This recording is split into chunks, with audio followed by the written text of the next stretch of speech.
So I see the live icon there. Are we restreaming to our platforms? Yeah, that's what the live should be, is the live stream. Yeah. Okay. I can check on the other side just to be sure. Yeah. Yeah, that's all right. If we're restreaming, we should be restreaming. Welcome everybody to our webinar. Thank you for joining. Those of you who are on Zoom platform. I see Linda, Sheldon, John, Zachary, Martin.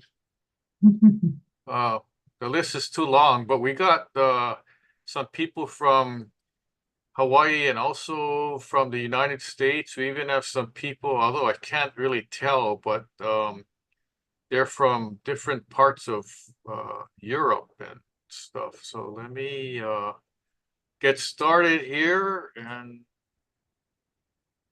we'll start.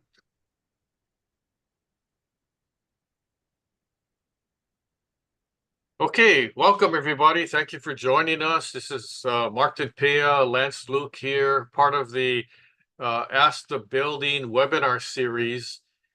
This is actually a pop-up, so we didn't really plan it on the schedule, but we're here. So I don't know, Martin, can you see me? I can't see myself. I see you. Anyway. Yep, I see. All right. Oh, okay. I don't know. I guess the Uh, monitors. right. So, but interesting. Did you know today is a special day? It's National Fishing Day. But then the other thing is it's also International Sushi Day. So if you decide to go fishing and catch like ahi, then you can make sushi with it. But it's also National Splurge Day. So instead of fishing, I'll just go to the sushi bar and order up. Martin, you want to go? Maybe for lunch or something? Um, I'm not a sushi type myself. You're not? Oh, what do you rather have? Like hamburger, French fries? Uh, Healthy veg. Oh, okay, you're into that. I had that for lunch.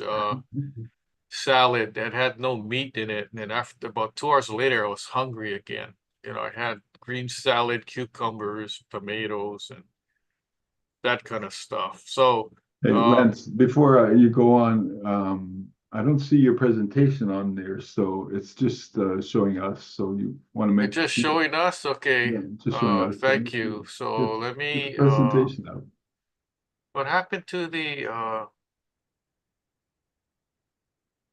did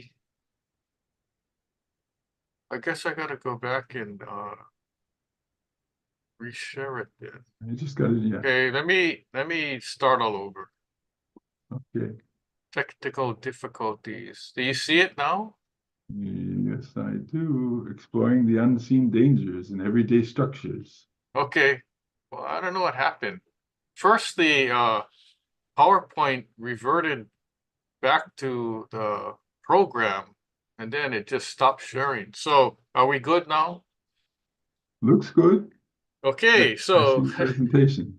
exploring the unseen dangers in everyday structures and the importance of railing and balcony safety. So, here we go. Enough of this technicalities not working. Now, if stuff doesn't work, then let me know. But if you look at the top of uh the screen here, if you can see it with the caution tape and all that, uh I took that at Kaiser Clinic in the parking lot, and their little metal railing is all corroded out. They're spalling, and somebody could fall over. If you look on the top left, you can see the car driving down on Pensacola Street, and that gives you a good idea of the height that we're at. So if somebody fell over because of this corroded railing, uh, they would be in the right place because that's the hospital clinic. But anyway, we don't like that. And then we got some spalling, uh, concrete cracking and all that. But um, a month ago, my wife and I, we took a trip to Europe, and we went to countries, UK, London, France, Portugal, Spain, Morocco, and back to Spain. And every single one of the cities that we went to, there were major balcony issues and railing issues. So this is not a condition that's only prevalent in the United States. Um, it's all over the world. I even seen some corroded railing on my cruise ship that I was on, but I couldn't post anything on Facebook because I didn't want to get kicked off. I had to wait till the cruise was over. So, so I'm gonna be talking about some horror stories. Okay, so uh, I'm just giving you warning that some of these pictures may be a little scary.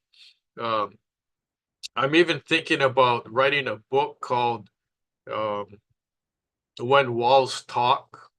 And I'm thinking somebody actually wrote a book, I think, about that, but I'm thinking about another angle when walls talk. So you have a condo building, um, and let's say you're the wall, and the wall's able to communicate and talk. What would the wall be saying? And I'm thinking the wall may be saying, "Oh, why is there water dripping on me?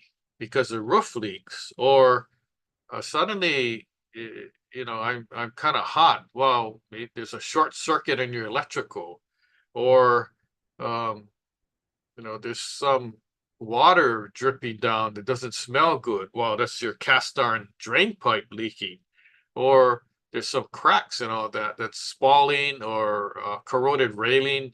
So the wall would be talking and telling things. So I'm just thought about that concept, but let's move on. Let's talk about some issues here. And what I want to stress is that the old adage of what you don't see may not hurt you, or what you don't see may hurt you, or if it ain't broke, don't fix it. Sometimes these are not correct. In our industry, um, if something isn't broken but it may break, isn't that a problem? Or uh, if you don't see it, it could be a problem. And I'll explain to you, why I'm telling you this as we go through the webinar. But let's talk about details of the Brooklyn fire escape collapse and the impact on the victim and the community. You can see the image here of railing that fell to the ground from fire escapes. We don't have too many of these in Hawaii, but on the mainland, there's a lot of them. When I visit San Francisco, LA, New York, Chicago, they all have these high-rise buildings that have exterior fire escapes. And if you look at them, hardly anybody uses it because maybe there was no fire, but no one's maintaining them. So they get all corroded, they don't work, pieces fall off and all that. So in this Brooklyn fire, a 23-year-old man suffered critical injuries after he fell 4 stories due to a fire escape railing collapse in Brooklyn.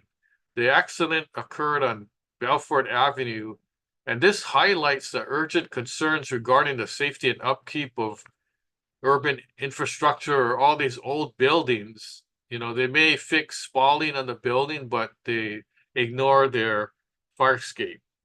So although it was four stories, it was actually 50 feet. So imagine falling off a building 50 feet. That's like 5 stories, right? And this happened in 1975. Okay, so you don't want to be a victim because of lack of maintenance. Now, let's go home to Hawaii. Recently, we had this year in January, a prominent Waikiki hotel, the concrete railing just collapsed, and Um, it was 5 floors, and the whole concrete piece had fallen down below, and there were people on the beach, and it's a good thing nobody got hurt. And there were people on the beach at their lounge chairs and all that, and fortunately, the railing just fell in between the lounge chairs onto the sand, and everybody basically ran for their lives out of there. And the hotel closed a section of the beach, and there were investigations. So what caused this? If you look at the photo on the top, you can see where that balcony wall basically got sliced off and fell to the ground. And if you look, you can see the dark stains and definitely the uh, metal brackets that were holding the structural pieces together, which is the lanai wall to the floor of the balcony, uh, failed, and that's why the section had just fallen off. And you can't see it, right? So if you look at the top uh, picture and showing the balcony wall with the metal railing on top, can you see any spalling or see any rust stains? No, it looks good. And that's how this one looked until it fell over, and there was more investigation and repairs. And this is the scary part. So it's like, well, what you don't see may hurt you. Okay, in this case, that could be true. Okay, let's talk about some more horror stories. Summary of railing collapses in Milwaukee and Atlanta. In Milwaukee, there was a nine-year-old boy at the house, and the whole balcony railing collapsed, and it was the kid's playtime. So I don't know what kind of nightmares a kid has, but this was at a house. And then in Atlanta, Georgia, shoppers at their shopping mall, the Buckhead Station Mall, they were complaining to the management about rusty railings and all that. And sure enough, after that, there was a collapse of the railing. And then now it's ongoing structural upgrades to comply with the building code. Now, the Milwaukee incident happened in 2017, and the studies show that it was due to wood rot. I guess no one inspected it or anything. The shopping center in Atlanta happened in 2021, and that was due to corroded railing. When I saw pictures uh, that they showed on the news, man, there was so much corrosion. It's almost like, isn't anybody like looking at this stuff and inspecting? And how many maintenance workers does that shopping center have? And how many managers do they have? Who's in charge of walking around looking and inspecting?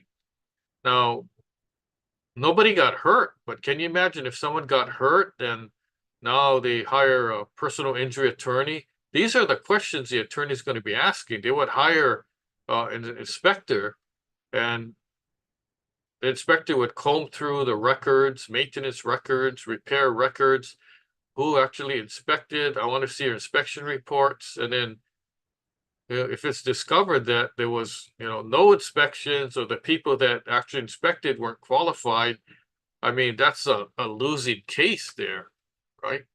So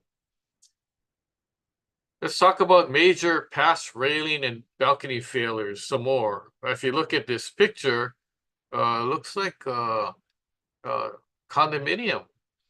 But as you can see from the underside, the underneath of the balcony, it looks like almost dirt, but it's actually concrete that eroded away, and you could see the metal that was used. I don't see any rebar. I see there could be rebar, but it looks like wire mesh or something. But anyway, oh, this is scary. And there's plants up there. Somebody should tell the plants, be careful. I wouldn't go on this balcony. I would just block it off. If you look at the railing too, you can see the corner of the railing at the top. There's a huge hole in it right here. That's like a cause for concern, but this picture's pretty scary. Okay, in 1981, okay, there was a collapse of a walkway. 114 people died. 216 people got injured. I think the last report, there was 115 deaths because one of the persons got injured. I think they suffered a heart attack and died because of their injury or something. But 1981, Hyatt Regency Walkway in Kansas City collapsed during a tea dance. I heard there were like about a little over 1,000 people on various floors. And the investigation showed that it was structural failure because the walkways were not designed properly to hold that many people. And then the report I saw was it wasn't even designed to hold itself, let alone any humans. So it was kind of a double jeopardy at that point.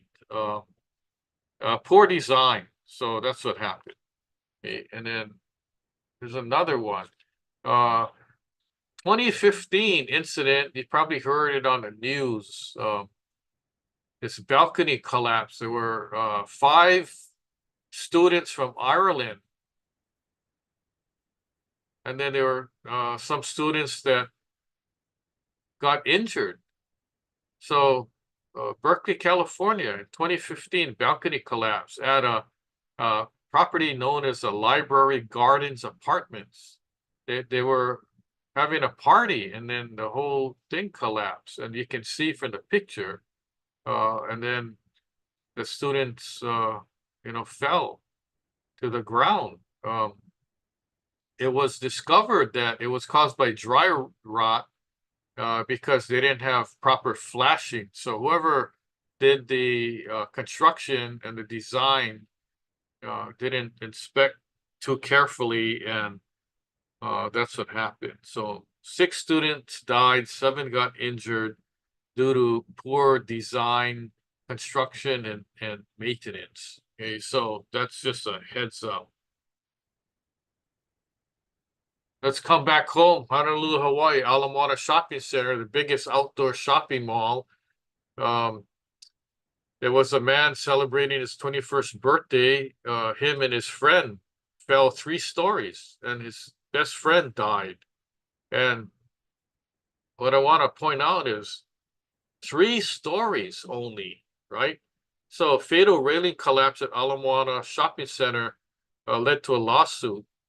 And the claim was that the mall's management failed to monitor, do repairs and all that after already being on notice. Okay, so it's a losing battle. If you're a condominium board member, shopping center owner, a building owner, or property management of any kind of property, regardless whether it's residential or commercial, right? You could have liability if you fail to properly inspect or hire people to inspect and fail to properly repair your building. And you may not know about things that need to be repaired, but if you don't know, what's your obligation? Your obligation and your responsibility would be to hire somebody, hire an expert, hire an engineer to go and inspect the building and give you a report. Okay, so it's not that, well, we don't have the money, so we're not going to do it. No, that's unacceptable. Even in the condo world, that's unacceptable. The condo law, and it applies to most states, including Hawaii, requires you to maintain the property. Okay, some places are less stringent than others, but it's getting there with the insurance rates going up and the numerous lawsuits. Okay, now, personally, I was a hired expert witness on this Ala Moana litigation case. So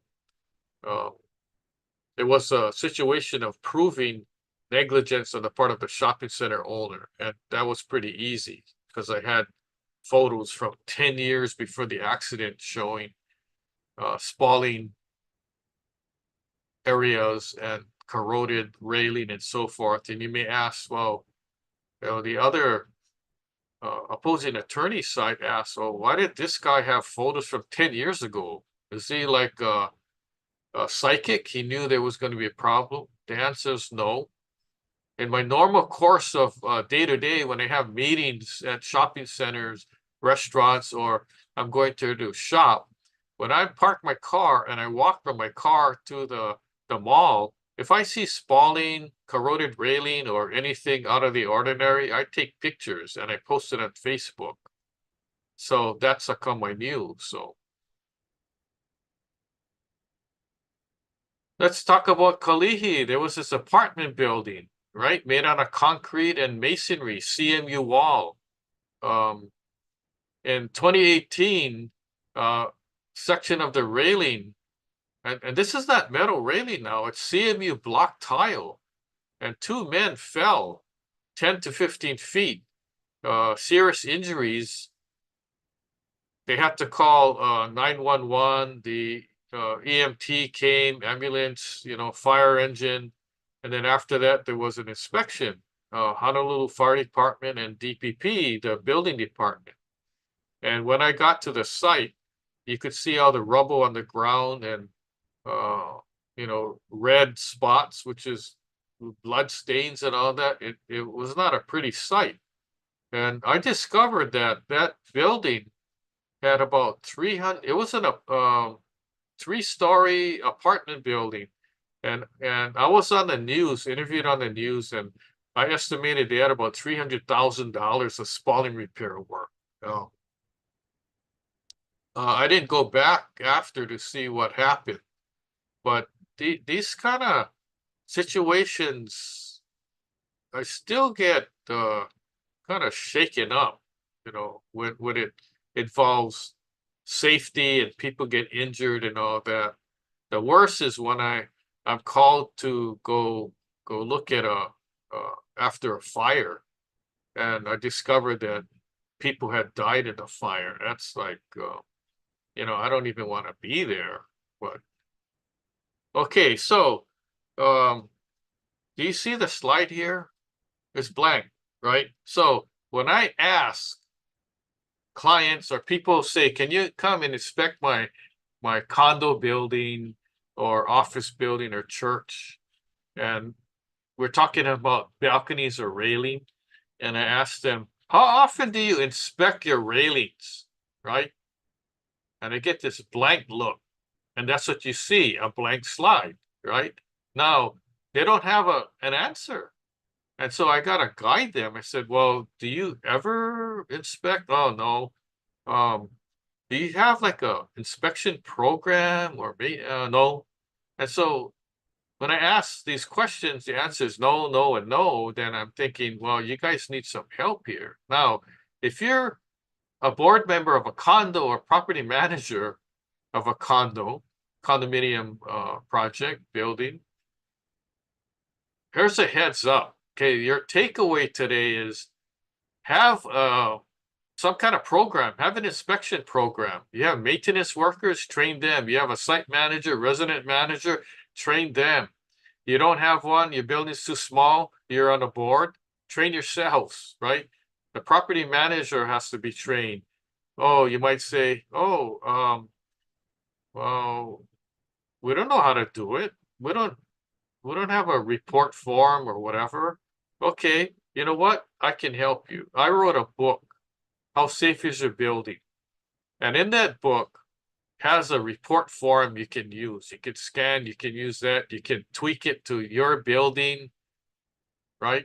It's copyrighted because I wrote it, but I'm giving you permission to use it anytime you want. You're a condo board member of three condos. Hey, you can use it 3 times. I don't mind, because we do this to help our clients and potential clients and help anybody.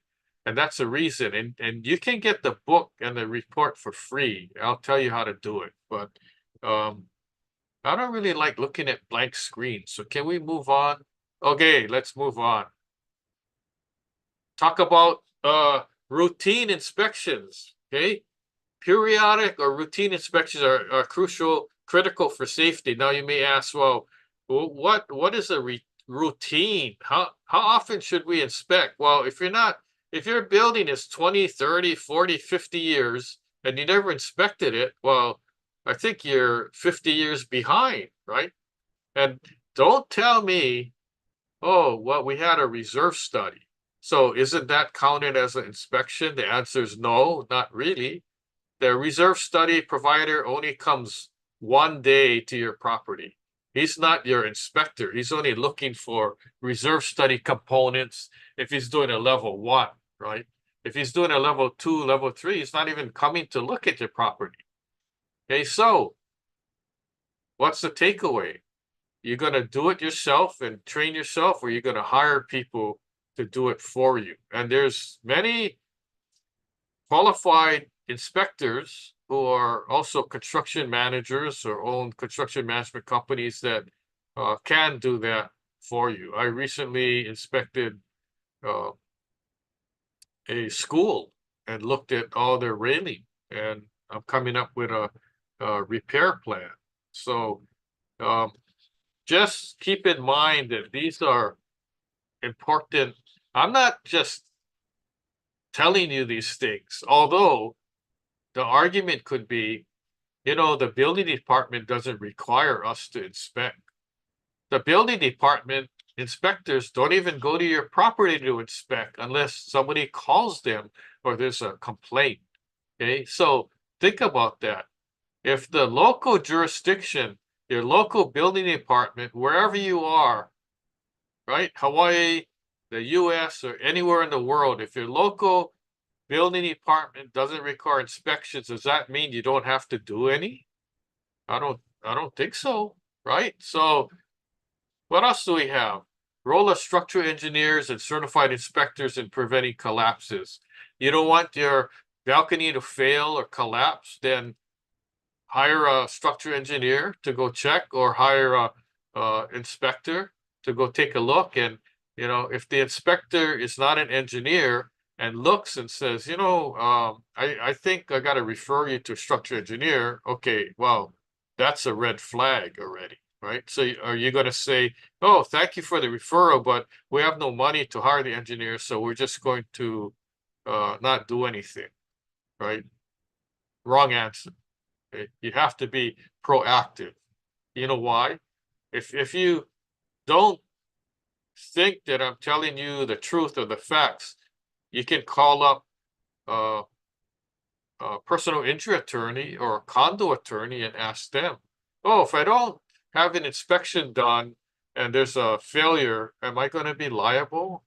Call your insurance company and ask them, right? What is the best practice? The best practices for health and safety of your building and of the people who visit, live there, work there, and visit, right?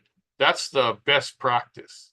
The worst practice is saying we don't need to do it, or we don't have the money to do it, or we'll do it when we get around to it. It takes too much energy to train. We're not trained so ourselves, so how we're going to train other people? Send them to class, find a school, right?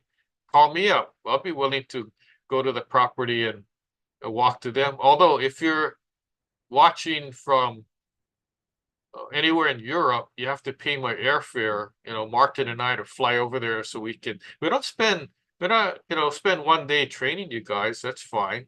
But, we want to sightsee too. Okay, what else do we have? Okay, I'm going to give you 4 options, right? Actually, I don't know why I even call it options. To me, it's not options. It's your to-do list. It should be requirement number 1, 2, 3, 4. But for the sake of being nice, I'll call them options, right? But you could scratch out the word option and just put in required. Okay, required number 1. And this is all not only compliance and public awareness, it's all safety, reduced liability. You don't want anybody getting hurt on your property. And it doesn't matter, right? If it's a condo, you don't want the owners or tenants or visitors, right, or your workers to get injured.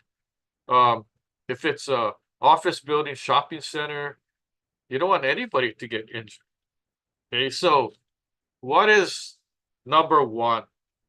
Okay, number one is inspect. Okay, that's the first thing. If you don't do that, you're not even meeting the minimum standard, and you could easily get sued and then you'd be guilty. Because the question is, oh, somebody got hurt. Okay, a manager or board. When was the last time you inspected your building? Okay, so that's going to come up. So number two, what do you think number two is? Number two is maintain. Okay, this cable railing, the cable got a little loose and the guy's maintaining it. He's tightening the screw and to make it how it's supposed to, right? How many times I go to visit commercial facilities and they have these cable railing and I look and either the railing is sagging, it's cable used as rails, right? Sagging down, or it's corroded, or it's missing. And that's like a big red flag to me, right? No maintenance. So number two is maintenance. And it's preventive maintenance. If you don't maintain, right, eventually you're going to have to spend bigger money to do repair work. And that's option three. Option three is now you have to repair because maybe it got too bad. Maybe the condition is far beyond actual maintenance. Okay, so number one, inspect. Number two, maintain. Number three, repair. Very important. What do you think number four is? Let's say you inspected, but the condition's far beyond maintenance and far beyond repairing. Okay. Number four is now you have to rebuild. It's spalled so much, right? Now you have to basically demolish that lanai slab and railing and build a new one. Okay, so that's the rebuild. You don't want to get to that option or requirement 4, right? So I repeat, number one, inspect. Number two, maintain. Number three, repair. And number 4, rebuild. You don't want to get into number 4. And if you do number 2, maintenance, you may not have to do number 3, which is repairing, right? So I'm trying to help you guys save money and save aggravation and lawsuits. So that about wraps it up. The conclusion that I only have basically one sentence. Please inspect, maintain, repair, and if you need to rebuild. That's it. That's my message today. Very simple. Keep yourself safe and healthy.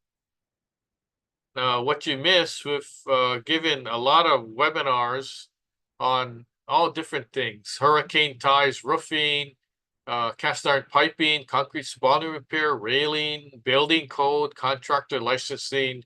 There's a whole bunch. It's on our website. I'll give you the link later. What's coming up? I'm going to ask Martin. Hopefully he has a list of what kind of other webinars are coming up that you can tune into. So Martin. Yes, Lance, I'm here. Okay.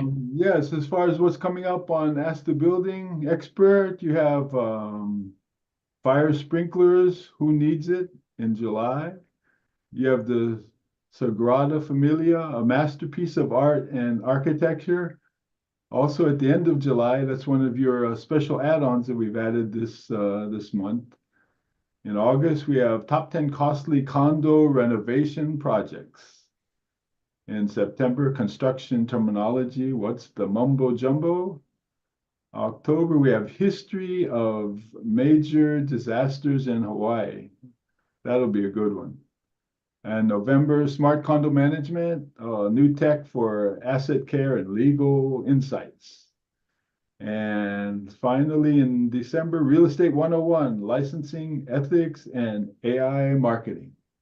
So that's what's planned for the second half of the year.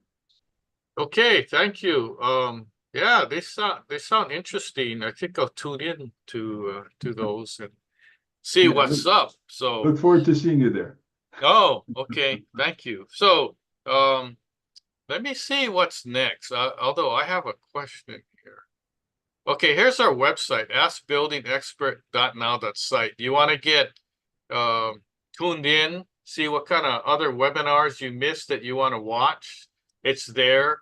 You want free publications, free PowerPoints? It's there. Uh, remember I talked to you about the books that you can get free? Go to our website and go to the publications section, and you can download the book. Don't tell anybody that I'm telling you to get free books, because uh, they're also on sale on Amazon. Okay, if you want to buy the books, that's okay too. And then we got on our website. Listen to this. On our website, we have expert websites. So we got separate websites for each important part of what we do, such as concrete spalling, painting, waterproofing, cast iron drain piping, contractor licensing, building permits. We have separate websites for each of those. We even have a condo expert website that's basically for Hawaii, but there's a lot of jam-packed information. And we spend our time and energy and money putting all these websites together, information to help you guys. Okay. Also, I'd like to mention that remember I talked to you guys about that collapsed fire escape? Well, I'm partners with a company on the mainland that do fire escape inspections, and they have an association, which I'm a member. It's called the National Fire Escape Association, NFEA. And the guy that I network with, I call him Cisco Kid, or I guess that's his nickname. I call him Cisco, his nickname. And his company is Fire Escape Services Network, and he actually works in all 50 states. So if you need your fire escape inspected, and there's a code requirement that you have to inspect every 5 years, give him a call. Tell him I said for you to call him. Oh, you don't have his number? It's 1-800-649-3333. 1-800-649-3333. He also does load testing too. So if you're interested in load testing your balcony or railing, we can offer that services also. Okay, so I did a webinar with him on fire escape and balcony railing after that Waikiki balcony collapse. So he's a good guy. He'd be happy to talk to you. That's just a plug there. So we're in the Q&A time. You got questions, I got answers. I got my phone number on the screen, 808-754-3425. That's the mobile number, and then email lanceluke@hawaiibuildingexpert.com. And we mainly serve every island or every major island in Hawaii. And then we also have do work on the western states, California, Oregon, Washington, and they would probably go as far as Las Vegas, because if I had a job over there, then I could stay over and see some shows, some good shows. So hopefully you guys got the questions, so turn it over to Martin and see if he has any questions that came in. Let me unmute myself here, and we've had some through the social side, but if you want to check the Zoom side too, we can see if anybody on the webinar has any questions. But let me ask you the first one here. It says, in the event of a severe storm or earthquake, what immediate steps should we take to assess and ensure the safety of railing systems in our community, public spaces? Well, normally after a storm or some kind of major natural event or natural disaster, it's good to inspect every component in the building, such as the roof, exterior, so forth. With respect to actual railing systems, yeah, you gotta check like how you would normally inspect on a periodic or routine inspection. Okay, same thing, but this time, let's say you inspect your railings this month. You're not going to inspect it for another 12 months, let's say, but then there's a huge storm, hurricane that comes in November. Okay, you got to do the same thing. You got to conduct your inspection again, and especially wood frame buildings. There's a lot of townhouses made out of wood, and so the balcony and your railings made out of wood. Can you imagine some sections of the wood coming loose, blowing away due to wood rot or something like that? So those all need to be inspected. So the key would be inspect, and if there's things to be fixed, fix it. That's the time to do it. Because if you ignore it, it's just going to get worse. It's just going to cost more money. So let me stop share here. Okay, so got any other questions that came up?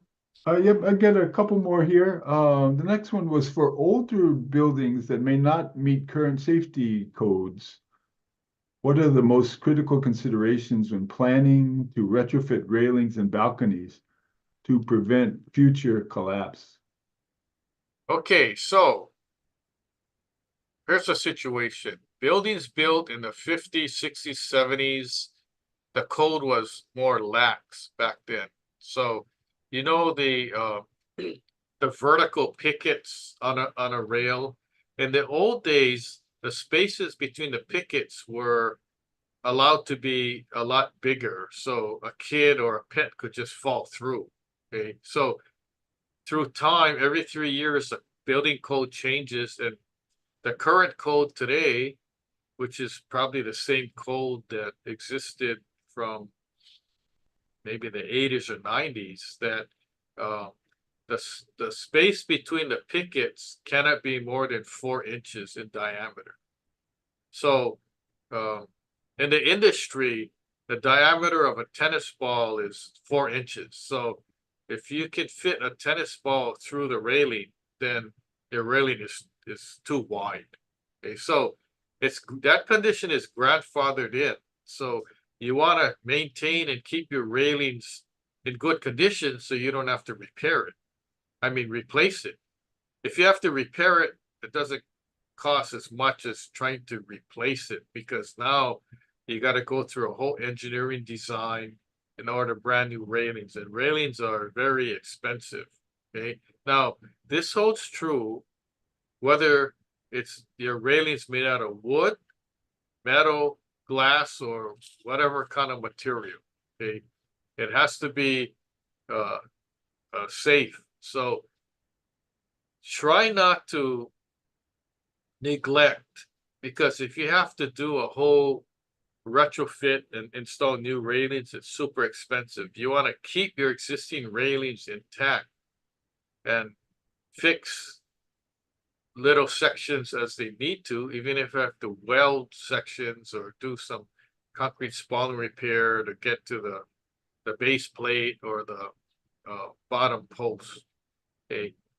do that so that you don't have to replace your railing new. A lot of condo buildings, they don't have a budget for new railing. And it's going to be a big surprise when they have to spend $1 million to replace the railing when there's no line item in the reserve study. There's no budget for it, right? So what happens is if you don't maintain now, you're going to end up spending big money in the future, right? And that's just a given. If you own your own single family house and you don't fix your house, wood rot or termite damage, and now you have no paint there, and when it rains, it becomes worse. What could have been $1,000 fix and ended up maybe costing you 20,000 or 200,000. Okay, so just be aware of that. And with today's cost of construction, you don't want to be paying that kind of big money. I mean, it's pretty obvious, right? I don't have to tell you. You go to a grocery store and you buy groceries and you see how much that costs. Can you imagine trying to buy building materials and hire carpenters or contractors? Nothing's cheap nowadays, right? So good word of advice. So hopefully I answered that question, Martin. If not, let me know. If so, let's see what else we have. No, I think that that was a good answer. We have one more that's come through so far, and it's if we notice that a neighboring property's railings appear unsafe, what is the recommended course of action? Should we approach the building owner directly, or is it better to contact local authorities first? Well, what do you mean? You want to be a tattletale? Troublemaker, get people in trouble? So what I normally tell people is when I get asked a question, I said, why can't you do both? Oh, well, we don't want to get anybody in trouble. I said, okay, well, think about this. If the railing's so bad that you think somebody can fall off and die, okay, and you're not going to say anything? So I said, your choice. Oh, but we don't want to be the troublemaker and all that. Well, if I had a choice, I'm going to be a troublemaker and the person's going to get mad at me for being a tattletale, and at the same time I'm going to prevent somebody from getting injured or dying. I'm gonna take I'll take that risk of being a tattletale, right? And I'm not trying to be a troublemaker. I'm trying to keep things safe. And a lot of times I'm driving around and I see all kinds of bad stuff. I post it on Facebook, and then some of the comments is, oh, did you report it to the building department? And I'm gonna say, I don't have to because the building department reads my Facebook posts, right? But I said it's not up to me, it's up to the building owner. If you guys wanna make the call, fine, right? I said that would be my full-time job if I went around every day and I had to make complaints every day, right? So that's why I always stress self-monitoring. And if the building owner doesn't care, doesn't want to monitor, I don't care. Turn them in, right? It's not, I don't feel guilty about calling the building department or sending them an email and saying, oh, here's the address. I noticed like major spalling and corroded railing and all that. I don't do that as my normal course of business, but if it's a condo, I tell the condo owner, tell your property manager, tell the board, okay? And here's something to do better. In addition to just making the call, send an email and send a photo. That's what I do. So when you send a photo with an email saying, oh, there's spalling and corroded railing, and they look at the photo, the other side can't say, oh, no, that's not true. I think you're making it up because you got the photographic evidence there, right? So I'm not saying to be a troublemaker. I'm saying that if it's a safety thing, what are you gonna do, right? So what happens if you smell smoke? You go outside your house and you look and the house is on fire. You're gonna go, oh, I don't want to be a troublemaker or tattletale, right? So you just go back in your house and drink your lemonade.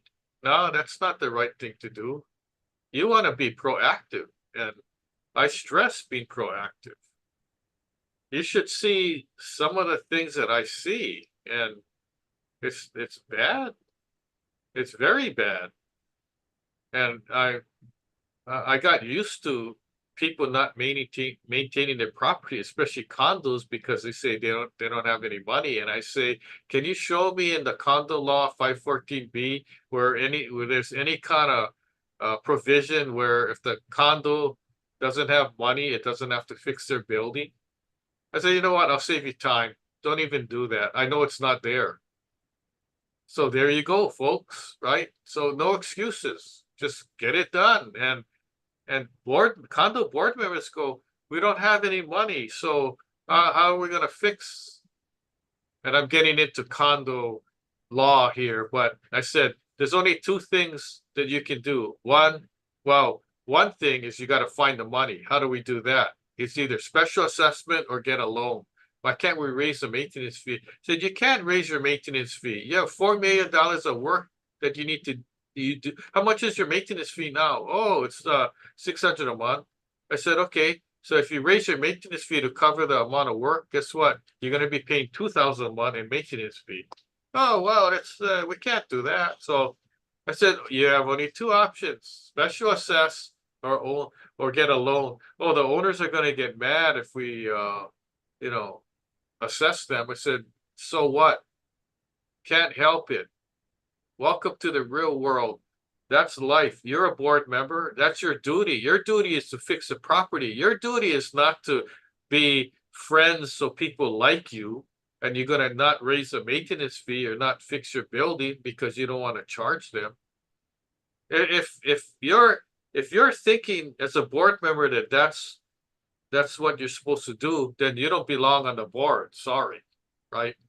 The reason why I'm saying that is I'm on 3 condo boards myself as an officer, and I gotta give the same spiel to some of my other board members when they go, we can't do that. They're gonna riot and all that.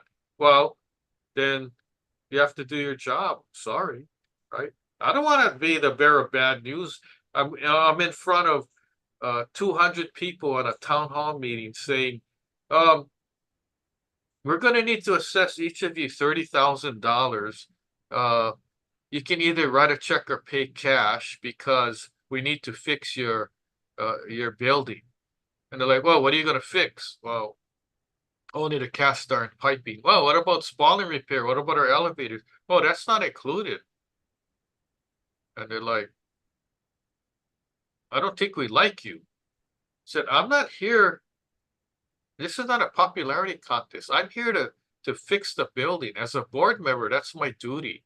If I don't fix the building, I'm not doing my duty and I should step down. So the fact is, we got to fix it. There's too many leaks. Here's how we're going to do it. So please vote for the loan, because if you vote for the loan, your monthly payment will be $200 a month. If you don't vote for the loan, you'd be writing a check for 30 grand. And one guy goes, what if I don't pay? Oh, you really want to know? What happens is added to your maintenance fee. You don't pay your maintenance fee, you get a letter, collection. Still don't pay, it goes to your attorney. You still don't pay, guess what? There's a foreclosure filed to sell your unit to get the money. And I'm not trying to be a bad guy to do that. People are on fixed incomes, right? We don't want to do that, but you live in a condo. You have your share. Oh, I'm not going to pay my full maintenance fee because I don't use the swimming pool. Well, that's not how it works. Everybody has an equal share. Or I live in a townhouse project and 4 buildings need termite tenting. So let the unit owners of those 4 buildings pay for the termite tenting, right? Why should I pay? My building doesn't need tented. Hello, you live in a condo, right? You you have to share in a percentage. So anything anybody does for repair in a common area, common elements, you have to pay for whether it's in your building or not. That's just, you're the one that bought into the condo, right? Sell your condo and go live in a house and then don't fix it up. That's up to you, right? But I don't recommend not fixing up your house either. So anyway, Martin, we got any other comments on social media before I start going off on a tangent again? Well, I think you've covered what we had for today, but I think you've covered a very hot topic that's, I'm sure, getting hotter every day in our condo world here in Yeah, that's Hawaii. right. I mean, you live in a condo, insurance is getting jacked up. You need 100% hurricane insurance, otherwise you can't get a construction loan. We don't know what's going on. Now, just to give you a heads up on condos, Fannie Mae and Freddie Mac has strict criteria regarding building repairs and all that. I've seen people wanting to buy condos, right? And they didn't get their loan approved because it's not compliant. And the question is, we want to know, condo building, what you're doing. Are you fixing up your building? If so, what are you fixing? I want a list. How much is it going to cost? I mean, it's a whole list, and you look at that and go, whoa, we can't give them the answer. And guess what? These are government lenders, right? If you don't give the answer, they're going, well, sorry, we're not gonna lend on your project. So can you imagine living in a condo where people can't sell their units because they can't get financing and it's only cash? That's like scary. What's going to happen with the realtors? How are they going to be able to sell if the buildings on the list get more and more? There used to be like 50, now there's over 100, I think, that cannot be financed. It's very scary. So pay attention. Look at that. If you fix your building, you have no outstanding loans or whatever, everything's good, then it's easier to get financing, but it's getting harder and harder all the time. I see plenty of realtors like getting out of the business because of that and because the change in the commission schedule and all that. So anyway, I don't want to digress. I know I'll leave you guys with one last thing. When structures speak, please listen. Don't ignore. Pay a little money, have an inspection done. Oh, by the way, if you live in Honolulu on the island of Oahu, I feel pretty good. I'm offering, if you need an inspection done, okay, I'm offering to come out to your property for free. 1 hour inspection for free, no obligation. You need consultation, I can do that too. That's my offer to you guys. So take advantage of it. I've inspected thousands of buildings for free. Why do I do it? I do it to help people. When I let you know what the condition is, you might decide to fix it, right? And then you might decide to hire me as your construction manager. I do it to meet people and educate. That's the reason why we give these free webinars. We spend big money updating and hosting our huge website. And every day we're making changes to it. It costs money to pay people to do that. But we have, I don't know, I lost count how many webinars we have that you can watch. And are you interested? If you're interested in like the Florida building collapse, I have 2 webinars on that. And that's scary too. It's not even Halloween yet and I'm getting scared. So anyway, sign off on behalf of Martin and I. We thank you for joining us on this like very important topic. It's very important. If you see what I see, you'd be probably telling the same message. Tune in to our next webinars. We'd be happy if you want to be on our mailing list. We have a newsletter with interesting topics, educational topics. It's free too. Join now, because if I decide to charge, then you don't want to pay, right? So, Martin, any last words? No, I think you've covered it all, but I mean, you're like you say, I mean, it's all about health and safety, not just for the buildings, but for the people of the buildings, and that's why we do a lot of this. And you can only know this stuff when you are open to educate, become aware, and hopefully take away what you need to get done what you need to do. So appreciate everybody's listening in today. And Yeah. So thank you, those who I'm gonna just name the top 4 on our Zoom platform. I don't have time to go down the whole list, but there's Linda, Michelle, Paula, and Sheldon. So you know what? I feel good. All the people on our Zoom, we got all your names. Martin, make sure you capture the names. We're gonna have a contest. We're gonna have a drawing, and you're gonna win something. I don't know what you're gonna win yet, but I have a new book coming out with Jack Canfield. You know, Jack Canfield, he wrote Chicken Soup for the Soul. So I got a book coming out in the next month or two called Mindset Matters. And maybe what do you think, Martin? Should the prize be a free autograph book? sounds good. You're the author. Okay, that might be the prize. I'm not sure yet, but okay, we're gonna have a drawing later on. But thank you guys for participating. We're gonna sign off now. Um, please tune in to the next webinar. Watch our previous webinars. Thank you very much. Aloha. Mahalo. Aloha.